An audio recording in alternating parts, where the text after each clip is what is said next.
Assalamualaikum warahmatullahi wabarakatuh. Berikut ini adalah tutorial tentang induksi magnetik, tutorial fisika dasar 2. Baik, kita langsung saja. Di sini ada soal nomor 1. Medan magnetik seragam yang besarnya 2000 Gauss sejajar dengan sumbu X. Jadi ini terdapat medan magnetik seragam yang besarnya 2000 Gauss gitu ya, dan sejajar dengan sumbu X. Kemudian terdapat kumparan persegi dengan sisi 5 cm dengan lilitan tunggal yang membentuk sudut 45 derajat terhadap sumbu Z seperti pada gambar. Jadi gambarnya di bawah ini. Pertanyaannya, A. Berapakah flux magnetik yang melalui kumparan ini? Dan B. Jika terdapat 1000 lilitan pada kumparan di atas, jadi berapakah flux magnetik yang menembus kumparan tersebut? Baik, kita mulai jawab aja.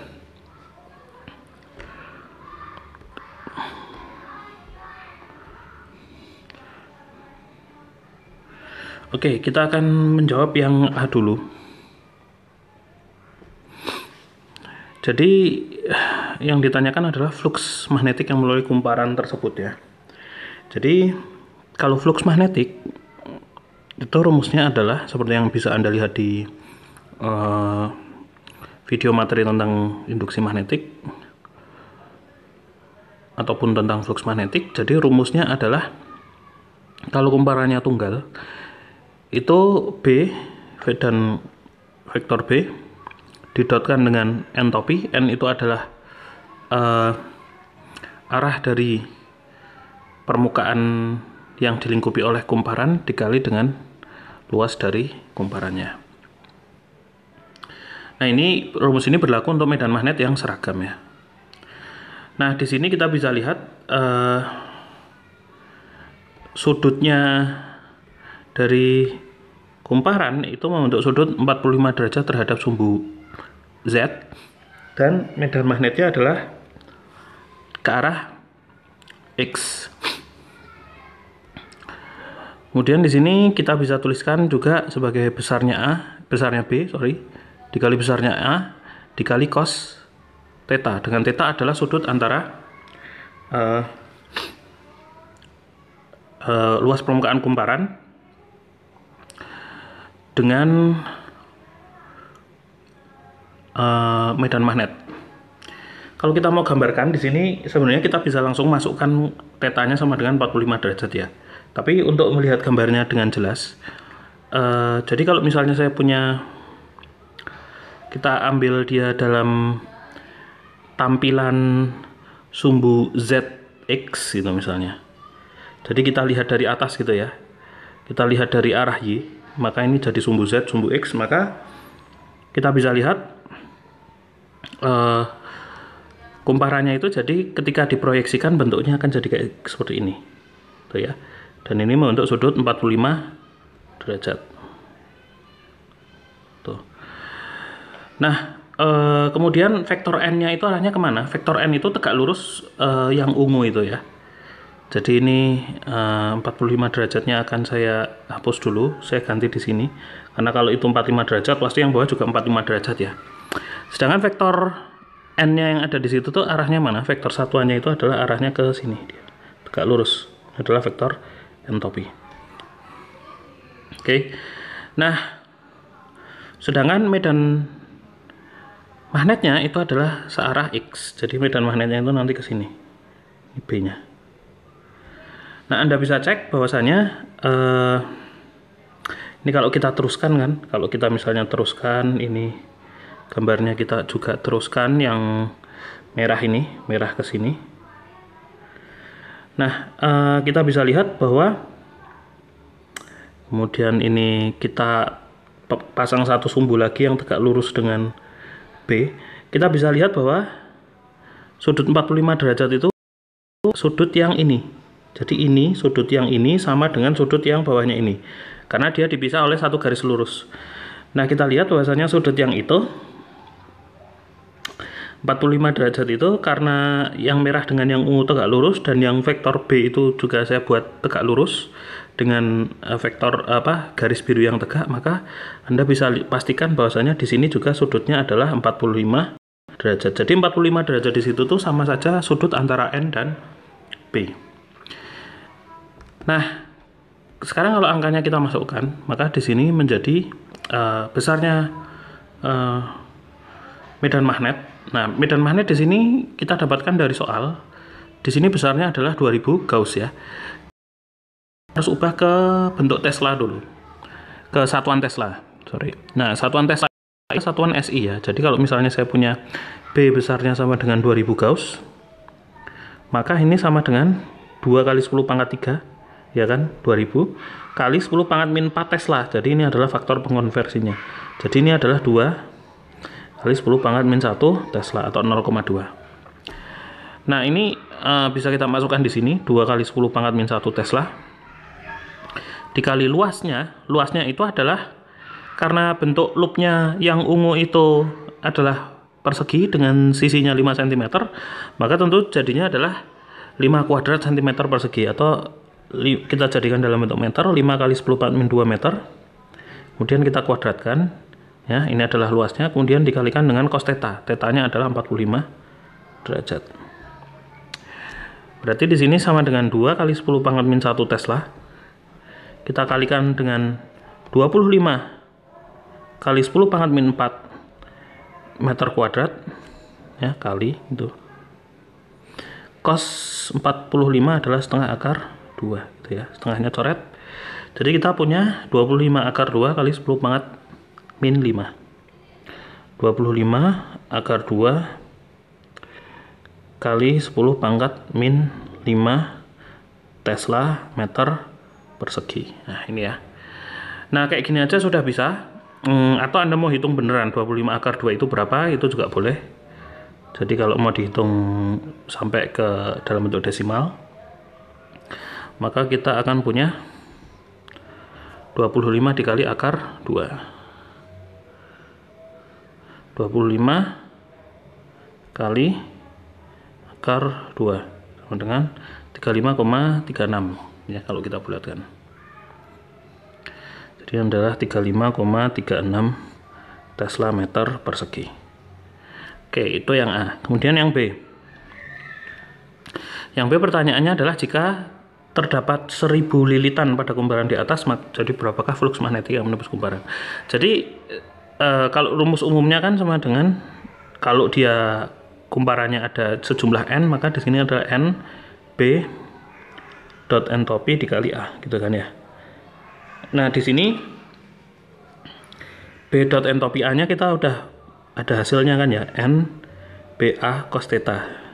Nah, itu hasilnya yang di atas tadi yang baru saja kita hitung. Kemudian di sini kita N-nya itu kan 1000 ya, berarti 1000 itu 10 pangkat 3 kali 25 akar 2. Oh ya, sorry, ini masih kurang kali 10 pangkat min 5 ya. Jadi di sini ada kali 10 pangkat min 5 Tesla meter persegi gitu. Nah, sekarang kita kembali ke sini, ini kali 10 pangkat min 5 Tesla meter persegi, maka hasilnya adalah 25 akar 2 kali 10 pangkat min 2 Tesla meter persegi. Nah, tentu Anda bisa jadikan desimal, dalam bentuk desimal dengan cara menghitung di kalkulator gitu. Oke, berikutnya, soal berikutnya.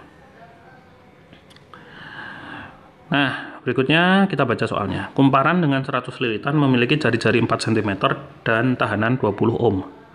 Pada laju berapakah medan magnetik yang tegak lurus permukaan kumparan pada laju berapakah medan magnetik yang tegak lurus permukaan kumparan harus berubah untuk menghasilkan arus sebesar 4 ampere dalam kumparan ini? Oke. Jadi kita akan jawab. Kita cek dulu yang diketahui ya. Yang diketahui adalah lilitan dari kumparan itu sama dengan 100. Kemudian dia jari-jarinya R dari kumparan, berarti kumparannya berbentuk lingkaran ya, 4 cm. Tahanan di kumparan tersebut itu adalah 20 ohm. Kemudian pada laju berapakah medan magnetik yang tegak lurus permukaan kumparan harus berubah untuk menghasilkan arus 4 ampere ya. Jadi di sini saya punya arus besarnya 4 ampere. Jadi kalau kita lihat, kita gambarkan kasusnya. Jadi misalnya saya punya kumparan berbentuk lingkaran kayak gini, kemudian dia ditembus oleh medan magnet, gitu kan. maka medan magnetnya ini harus berubah terhadap waktu, karena ketika fluksnya berubah baru dia muncul arus. Nah, ketika B-nya berubah, jadi ada dB per dt, akan muncul arus. Arus ini akan sebanding dengan perubahan medan magnet terhadap waktu. Nah, gampangnya ini persoalan tentang GGL induksi ya. Jadi kalau muncul arus kan berarti ada GGL induksi. GGL induksi itu kalau menurut Hukum Faraday kan minus D flux magnetik terhadap waktu, kan gini ya. Nah, oh ya, di sini tadi kurang tepat saya bilangnya. Di sini ada perubahan perubahan yang ada di sini dB per dt ini hanya berlaku ketika area kumparannya tidak berubah. Area kumparan tampang lintangnya itu ya, luas tampang lintang kumparan tidak berubah. Yang hanya bisa berubah tinggal B-nya aja.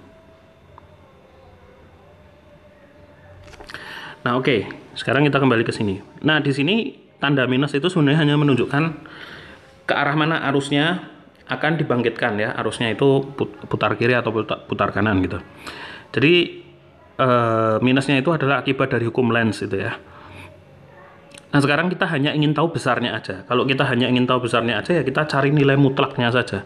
Jadi besarnya dari GGL induksi adalah ini, perubahan flux magnetiknya terhadap waktu. Kita hanya perlu, karena di sini kita tidak ditanyakan ke arah mana arusnya akan dibangkitkan, bergeraknya ke arah mana, apakah searah jarum jam atau berlawanan jarum jam, maka kita cukup menghitung besarnya saja. Nah, kalau kita mau hitung besarnya saja kan berarti untuk flux magnetik itu kan rumusnya kita udah punya ya. Di sini kata kuncinya adalah sebentar, kita pakai ini. Medan magnetiknya ini, medan magnetik itu tegak lurus permukaan kumparan, ya kan? Tegak lurus permukaan kumparan, sehingga sudutnya selalu 90 derajat. Sehingga kalau kita tuliskan d per dt dari flux magnetik itu apa? Flux magnetik itu kan n b dot n kali a, gitu kan ya. Nah, sedangkan b dot n nya tadi karena selalu tegak lurus, maka dia itu cosnya yang dibangkitkan adalah cos 90 derajat yang nilainya adalah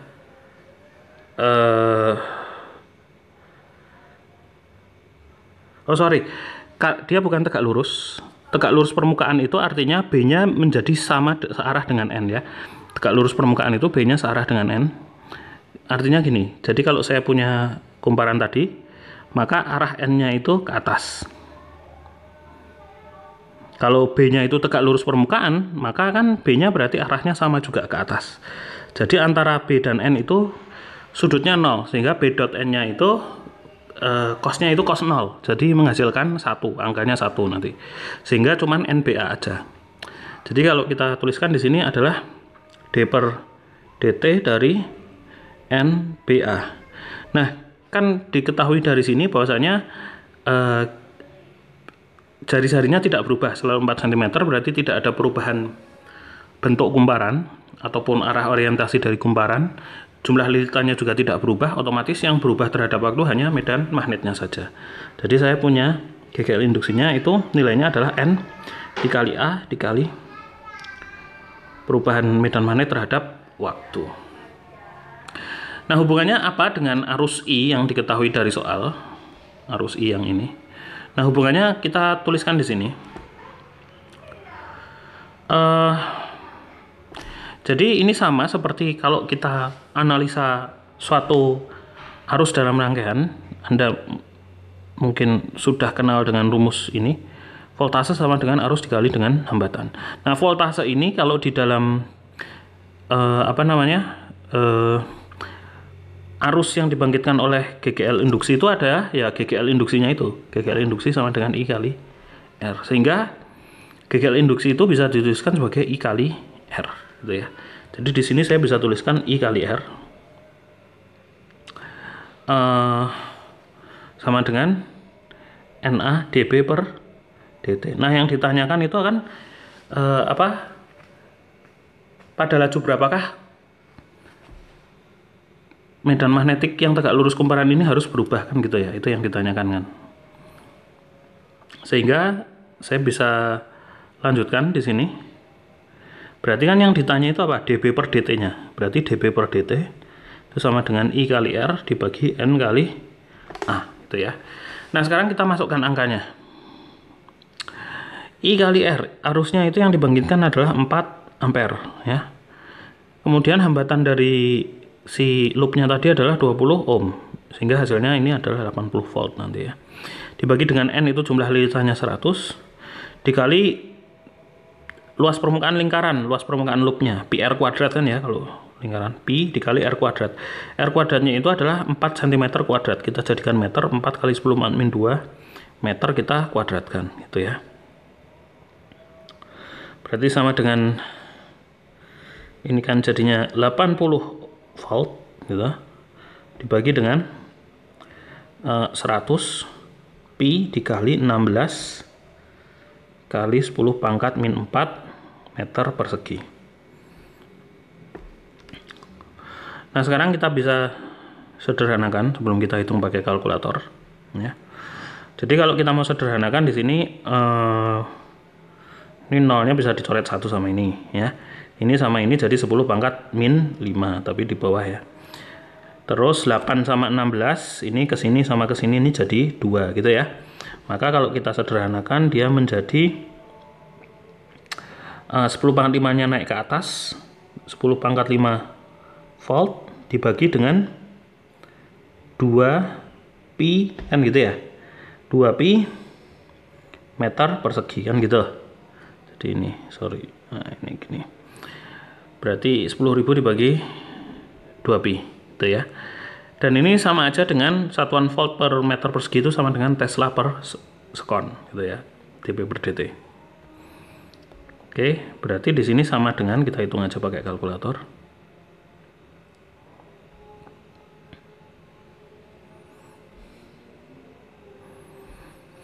Jadi saya punya 10⁻⁵, 1 kali 10⁻⁵ gini ya, dibagi 2 pi sama dengan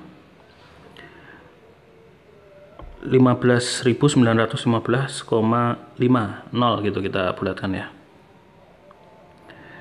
15.915,5 Tesla per sekon. Nah ini adalah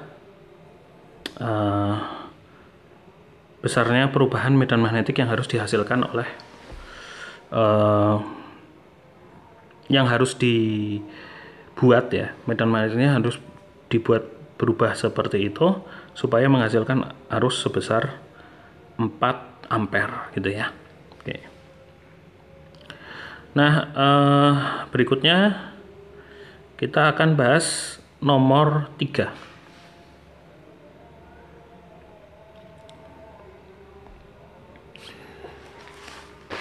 Nah nomor 3 ini